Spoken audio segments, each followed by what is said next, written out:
Olá, semioticistas. Continuando a nossa explicação dos termos ou expressões concernentes à teoria da semiótica, hoje nós vamos tratar da perspectiva. Bom, a diferença do ponto de vista que implica um observador, a perspectivização, ela é da alçada da textualização. Então, ela consiste na escolha que o enunciador faz, levando em conta as coerções da linearidade, ao selecionar o percurso narrativo deste ou daquele ator em detrimento de tal ou tal outro autor, igualmente presente na cena narrativa. Então, assim, por exemplo, no romance policial, a escolha consistirá em colocar o leitor na perspectiva do investigador, do criminoso ou da vítima. Outro termo relacionado à semiótica é o de ponto de vista. O ponto de vista é o conjunto dos procedimentos utilizados pelo enunciador para selecionar os objetos de seu discurso e orientar a sua focalização. Essa noção intuitiva, ela pertence à linguagem corrente, assim como à metalinguagem técnica. Então, essa noção intuitiva ela deve ser precisada. Ela se aplica com efeito às diferentes formas de discurso. O discurso narrativo, o descritivo, o argumentativo, e ela diz respeito, em cada caso, ao jogo das posições enunciativas, da debreagem à embreagem. Também a relação modal instaurada entre o sujeito, seja narrador, observador, argumentador, e o seu objeto.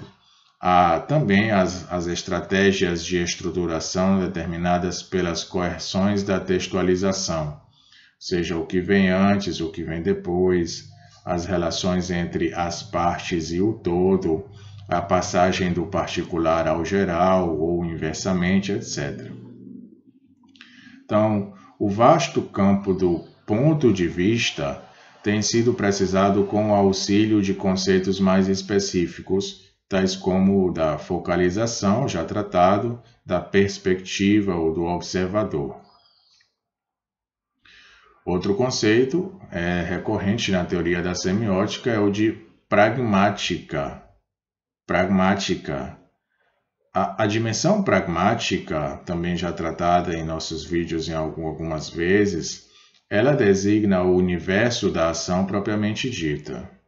Então, a dimensão pragmática, ela designa o universo da ação propriamente dita, pondo em cena sujeitos humanos em relação com objetos concretos, tesouros escondidos, territórios a conquistar, perigos a evitar, etc. Então, essa dimensão ela é invocada nos discursos etnoliterários, como as narrativas míticas ou contos, ou os literários, como o romance, a novela, ou inclusive os sociais, como os jornalísticos, nos relatos do Fate Divers, ou os publicitários, etc. Então, o emprego que se faz em semiótica do termo pragmática deve ser evidentemente diferenciado ou distinguido da pragmática como uma disciplina da teoria da linguagem que visa a análise da língua em ação, através de sua execução e de seus efeitos sobre o interlocutor, a interação. Certo? Então, a dimensão pragmática ela designa o universo da ação propriamente dita. O seguinte conceito é o de programa narrativo. Bom, programa narrativo ela é uma operação sintáxica elementar da atividade. Esse programa, essa operação, ela opera a transformação de um enunciado de estado, enunciado de disjunção, por exemplo, em um outro enunciado de estado, o de conjunção. E ele o faz pela mediação de um enunciado de fazer. Então, a estrutura de um texto narrativo apresenta uma arquitetura complexa de programas. que podem ser repetidos de fracasso em fracasso até conduzir ao êxito, ressaltando assim a dificuldade da prova. Podem ser alternados, podendo um programa se encontrar suspenso ou desviado pela realização de outros programas. Podem ser hierarquizados, a realização de um programa de base pode exigir para o seu cumprimento a realização de programas intermediários, ditos de uso. Enfim, o crivo cultural de leitura das narrativas, ele contextualiza os programas em um esquema canônico de alcance geral, que ordena o seu percurso e orienta as suas finalidades, o chamado esquema narrativo. Outro conceito bem conhecido é o famoso quadro semiótico, que é a estrutura elementar da significação. Bom, a estrutura de um micro-universo semântico, ele desdobra-se sob a forma de uma estrutura elementar, ou quadrado semiótico. Quadrado semiótico. Esse modelo ele define as relações lógico-semânticas em cujo cruzamento se constituem as significações. Oriundo do modelo lógico aristotélico, o quadrado ele articula as relações de contradição, contrariedade, complementariedade e hierarquia. Seguinte conceito é o de sema. Sema, também chamado de figura sêmica, constitui a unidade mínima de significação. Unidade diferencial, ele é o termo resultante de uma categoria, isto é, de uma estrutura relacional construída pelas oposições elementares constituintes, liberdade, impotência, vida, morte, natureza, cultura, etc. Ou pelas diferenças graduais em uma escala polarizada, frio, morno, quente. Os tipos de semas são variados, levando-se em conta a complexidade das arquiteturas sêmicas. E é costume falar-se em um núcleo sêmico, ou sema inerente ou sema genérico, e também de classema, que é o sema contextual ou aferente. O seguinte conceito é o de semema. Semema. Semema é o efeito de sentido produzido por um lexema, quando de sua manifestação em discurso, por meio do conjunto de semas que ele atualiza, o núcleo sêmico e semas contextuais. O semema ele designa assim as significações realizáveis ou realizadas de uma palavra em contexto. São as acepções. O seguinte conceito é o de sujeito. Sujeito. O sujeito ele é o actante da enunciação, é o sujeito da fala. E também pode ser o actante do enunciado, o sujeito do fazer ou do estado. Ele se define por sua relação com um predicado, modal ou descritivo. O sujeito é a peça central da cena actancial. E ele define-se também por sua relação com outros actantes.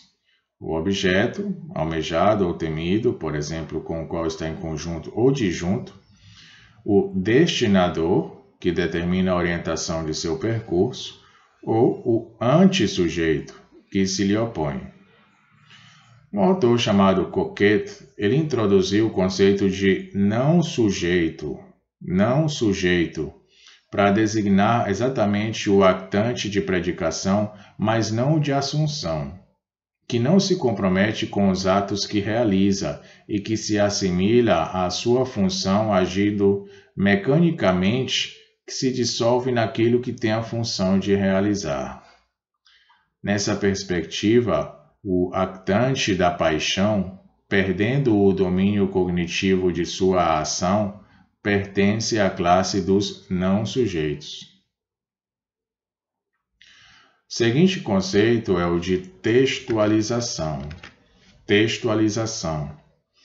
A textualização ela é a disposição de elementos discursivos segundo as coerções decorrentes da linearidade da manifestação verbal.